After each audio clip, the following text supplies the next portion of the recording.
Breaking free from the debt cycle. Breaking free from the debt cycle. The borrower is slave to the lender. Proverbs 22:7. There is a parable hidden inside the math of credit card interest, and it goes like this. Imagine two people, each with $10,000. The first person invests theirs in an S&P 500 index fund earning 10% annually.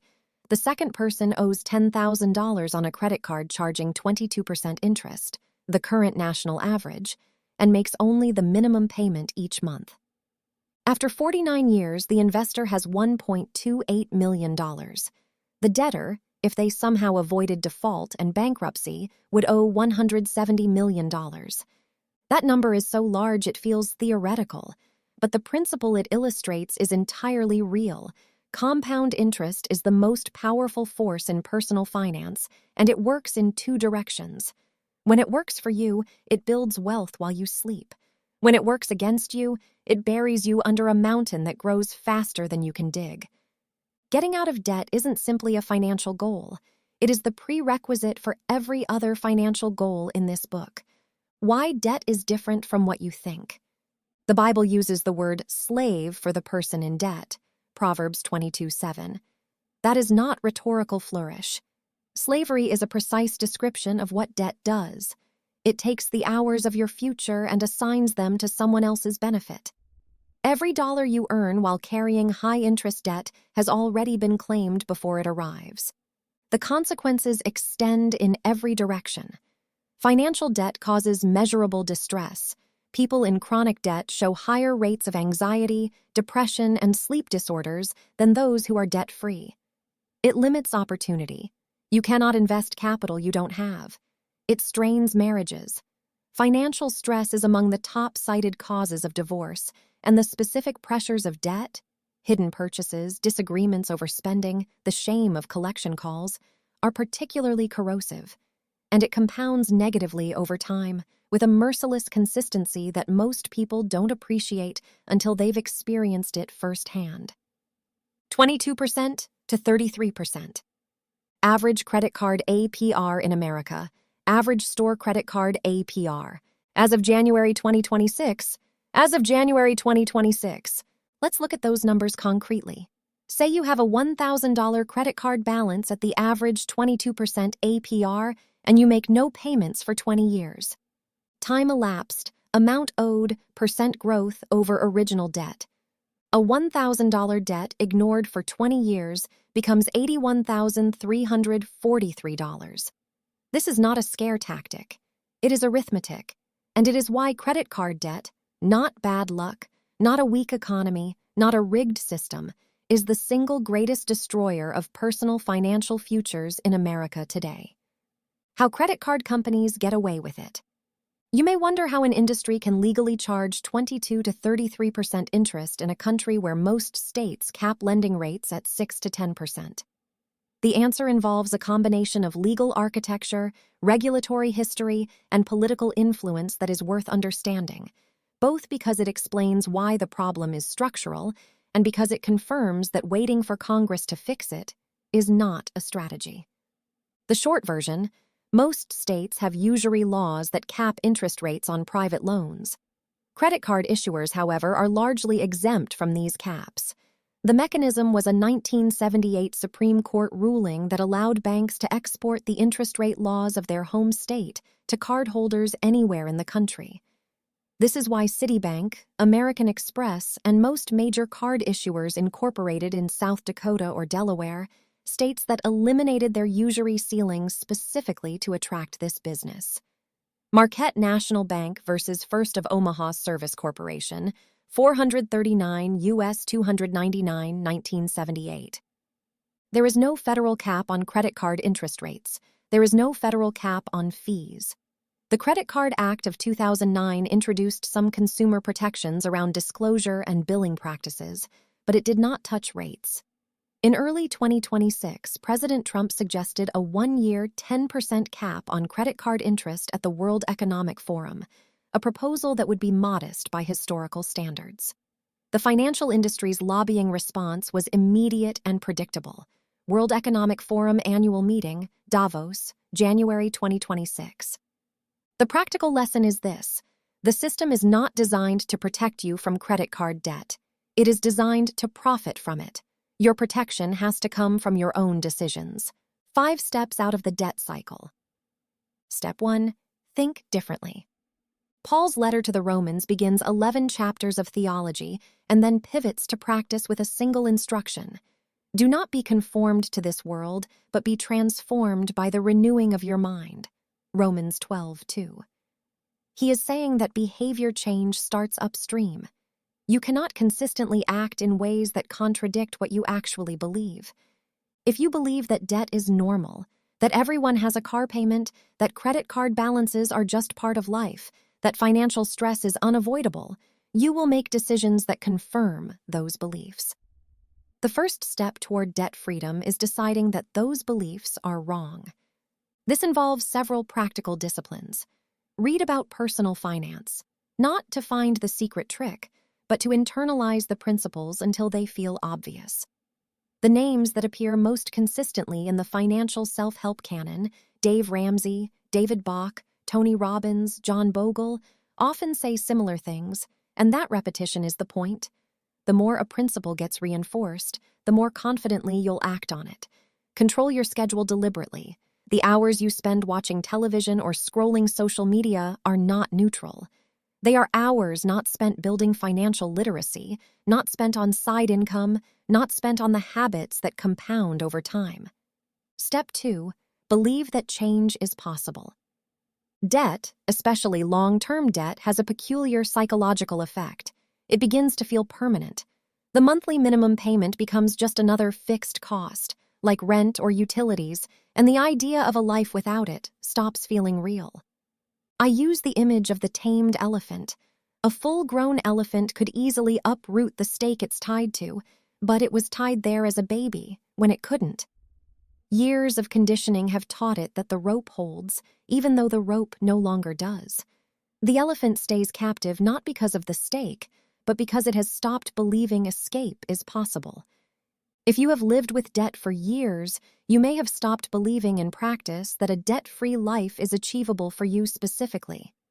Not as a concept, as a reality. The antidote is not willpower. It's evidence. Start small. Pay off the smallest balance you have. Feel what it feels like to eliminate a debt entirely. That feeling, not the dollar amount, but the experience of completion, is more motivating than any spreadsheet. Step 3. Set small goals and build momentum. Dave Ramsey's debt snowball method suggests paying off your smallest debts first, regardless of interest rate. From a pure mathematical standpoint, you'd save money by targeting the highest rate debt first. But personal finance is not purely mathematical. It is behavioral. The emotional reward of eliminating a debt entirely, of reducing the number of creditors from 5 to 4 to 3, produces momentum that keeps people in the process when the math alone wouldn't.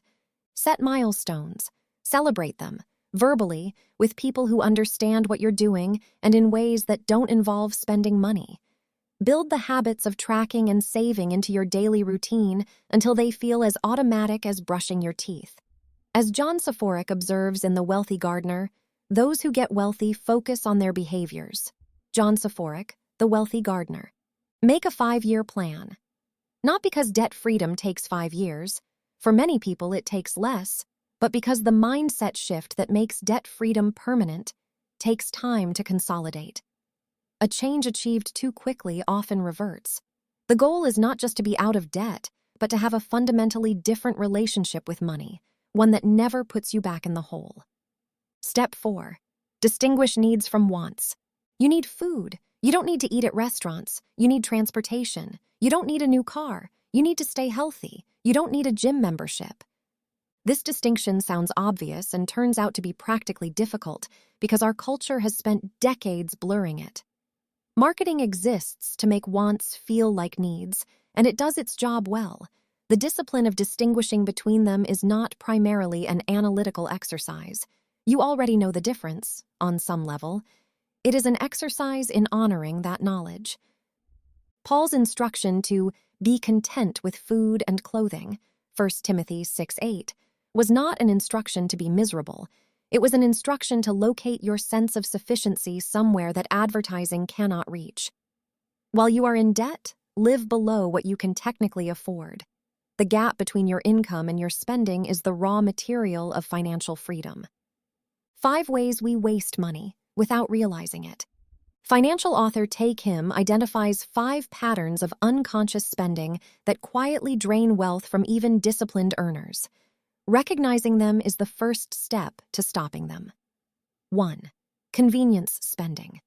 Americans spend an average of $170 a month on food delivery apps alone, nearly $2,000 a year, according to Empower's consumer spending research.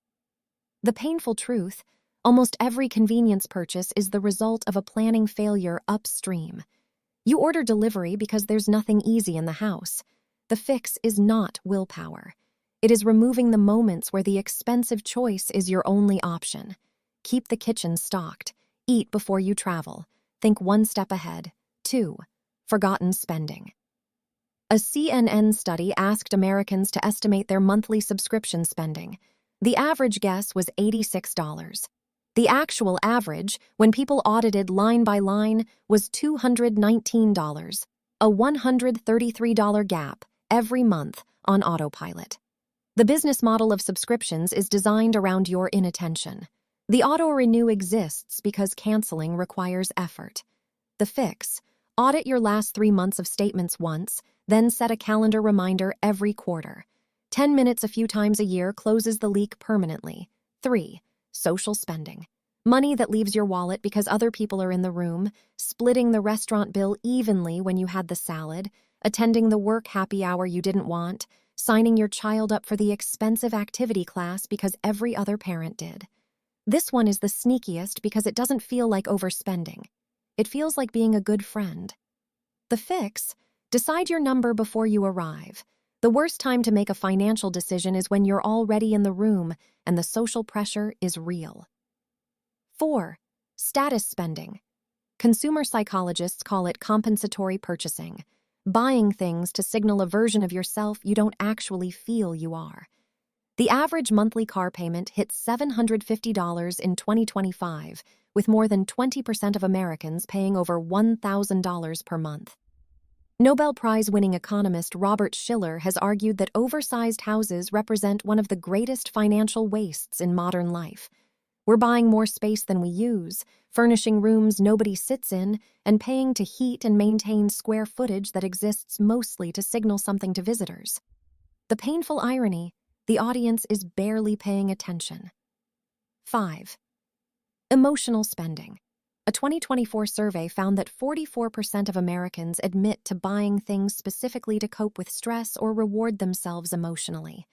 A third of Gen Z say boredom, not need, not want, but boredom, is the most common trigger for unplanned purchases. Half of millennials and Gen Z regret most of their impulse purchases. They bought it and felt worse afterward. The fix is not fighting the impulse in the moment. It is addressing the stress or boredom that created it. The common thread across all 5: none of them feel like waste when they're happening. That is precisely what makes them dangerous. Step 5. Act now. When I moved from Chicago to Dallas, I was in the middle of a real estate transaction with a detailed spreadsheet I'd spent weeks building. My parents reviewed it and said essentially, "What's the hurry? Wait a couple of weeks."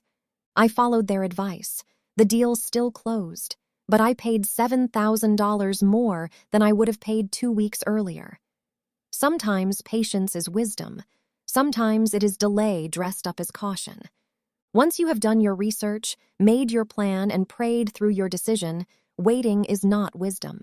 It is procrastination with better PR. The time to begin paying down debt is not when things are more settled, or when you're making more money, or when the kids are a little older. It is now, with whatever you have. The Financial Waterfall, a sequenced path out. Getting out of debt is not just a matter of willpower and frugality. It requires a sequenced strategy, a specific order of operations that maximizes efficiency and builds momentum. The following 10-step framework, sometimes called the Financial Waterfall, provides that sequence. Step: action. 1. Save a $2,000 starter emergency fund. This is your buffer against the small crises that force people back into credit card debt. 2. Pay off all credit card debt. The 22% plus interest you're paying is the single worst return on money you have. Eliminating it is a guaranteed 22% return. 3. Max out your 401k employer match. This is free money, a 50% or 100% instant return. Don't leave it on the table. 4. Build a full 6-month emergency fund in a high-yield savings account. 5. Max out a Roth or backdoor Roth IRA. After-tax contributions grow completely tax-free. 6. Max out an HSA if eligible, the most tax-advantaged account in the U.S. tax code. 7. Max out 401k, solo 401k, or SEPIRA. Maximize your tax-advantaged retirement contributions. 8. Pay off all remaining non-mortgage debt, student loans, car loans, personal loans. 9. Fund a taxable brokerage account or save for a house or college. 10. Pay off your mortgage early. The psychological and practical freedom of owning your home outright is significant. This sequencing is adapted from frameworks developed by Dave Ramsey, The Total Money Makeover, and Brian Preston, Millionaire Mission, The Money Guy Show, modified to reflect the investment and tax priorities covered in this book. The sequence matters. Many people skip steps. They start investing in a brokerage account while carrying 22% credit card debt, which is the financial equivalent of filling a bucket that has a hole in the bottom. Each step in the waterfall exists for a reason, and the order ensures that each new action builds on a stable foundation. Staying out, the prosperity mindset. Getting out of debt is a problem of tactics. Staying out is a problem of identity. Members of Alcoholics Anonymous don't describe themselves as recovered alcoholics. They say recovering. The distinction is intentional. Recovery is not a destination you arrive at and then leave behind. It is an orientation you maintain, one day at a time, through deliberate practice and honest self-awareness. Financial recovery works the same way. The behavioral patterns that created debt, unconscious spending, short-term thinking, the belief that more consumption means more happiness, don't disappear the day the last balance reaches zero. They have to be actively replaced by a different set of habits and beliefs. William Bud Post won $16.2 million in the Pennsylvania lottery in 1988 and was $1 million in debt within a year. Multiple houses, vehicles, a plane, legal entanglements, family conflict. Within a decade, virtually everything was gone. Post later said he was much happier when he was broke. This is not an unusual story. A substantial fraction of large lottery winners ends up financially worse off within a few years than they were before they won. The money arrived. The financial wisdom to steward it did not. H.R. Kaplan, Journal of Gambling Behavior, 1987. The goal is not to escape debt. The goal is to become someone for whom debt is simply not a live option, because your habits, your mindset, your systems, and your identity have all moved to a different address.